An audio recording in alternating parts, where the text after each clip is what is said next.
All right, I'm a director for Radio Bob, and we're going to interrupt the music because we're lucky enough to have Aaron Brown from the Garage Shop today, and he's going to give us a report on their activities this morning because when we got here to set up, all three cars were missing, which I assume they were in the line. So, Aaron, tell us how your day went. It was good. You know, we got through tech and everything yesterday, and we ended up, that went real well. And the Corvette ran yesterday. He had a qualifying run to do with that, the 65 Corvette. And the 234 Ford Roadsters, Vance and I chose to sit yesterday out, kind of let things calm down, and let the lines die down, let them get sorted down there. And we decided we were going to run first thing this morning, and we got in line early, got through pretty quick. Vance had a really good qualifying run at 185, so he's cleared for the long course now. I ran 207 on a 185 qualifying run, and we're cleared for the course tomorrow, long course. So for the benefit of those that don't know, what kind of cars was it that you were operating today, and what class did you operate in, and what were you looking for to get? We run C Street Roadster. It's a really great class. It's basically you got to have an exact replica body from the firewall back of a 34 Ford Roadster. Obviously has a full racing chassis underneath of it, and we run a C Street, which C designates the engine size, which we have a 358 Ford, Roush Yates Ford, and so you're allowed, I think, 348 to 370, I think, for C class. So it's the engine kind of dictates the class, but it's a street roadster class. We have working headlights, working tail light. And that makes a street qualification. Right. Oh, okay. It's not that I want to go drive it down the road. Might not be a bad idea, but could be fun. It could be fun out here on 80. Yeah, for sure.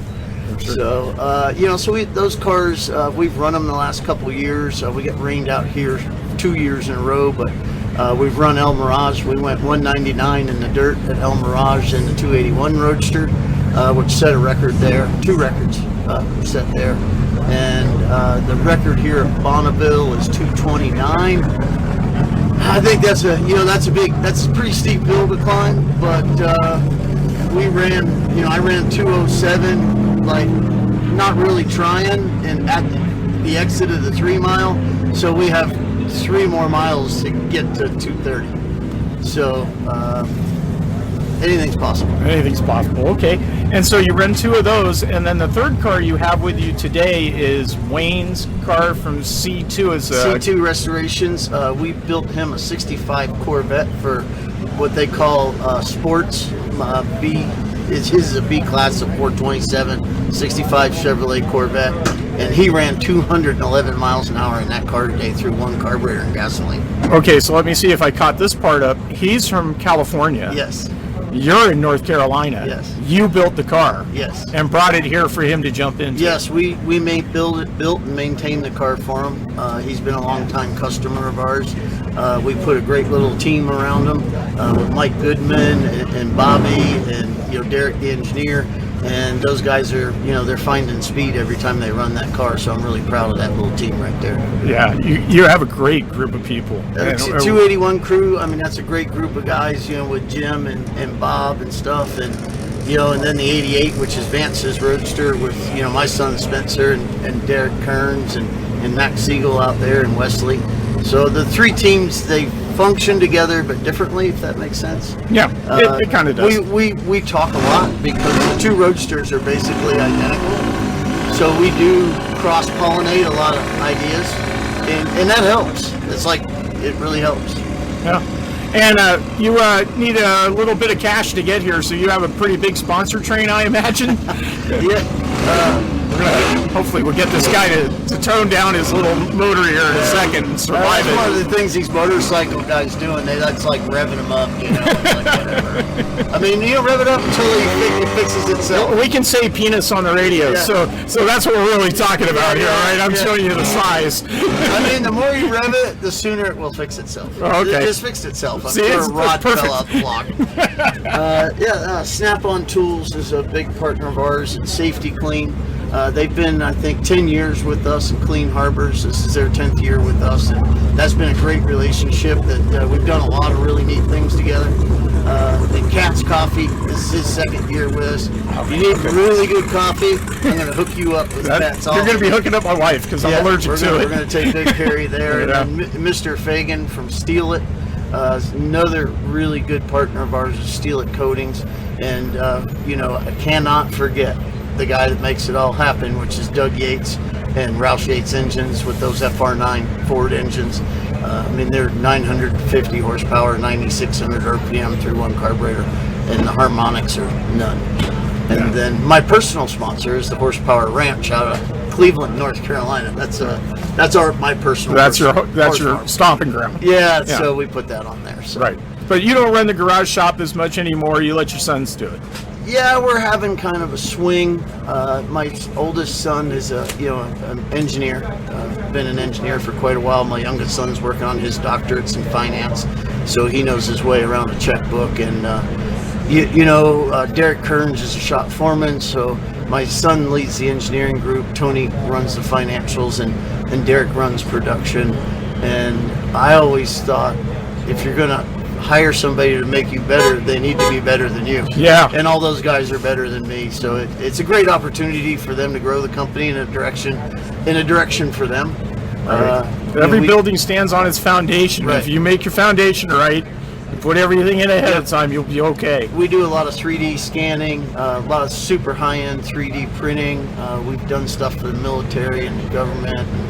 A lot of really neat stuff there. We also build all the first responder vehicles for the F1 races in America. So we've done, we do that. We do a lot of safety modules for NASCAR training, driver rescue stuff. So we're a multifaceted company.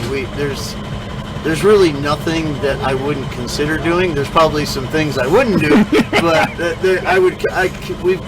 we're the place to come when nobody else can or wants to do it. That's terrific. Well, we really appreciate you coming back to us when we got on the Facebook page and hooking us up with Safety Green and Drew Patey and just providing us with a wonderful experience. We cannot thank you enough. It's going to be good, and from top to bottom here, there's 350, 400 cars. Every car has a story, and every person has one, and there's a lot of really interesting characters, and there's generational knowledge here. Some of these people are third, fourth generation racers here. They've been doing this a long time, and it's good to see young people starting to get more involved now too, to kind of get that, because once we're gone, somebody has to keep it going. Right. So it's really good to see some more young people getting involved, and we're going to work hard on doing that aspect of it too, and making it less intimidating.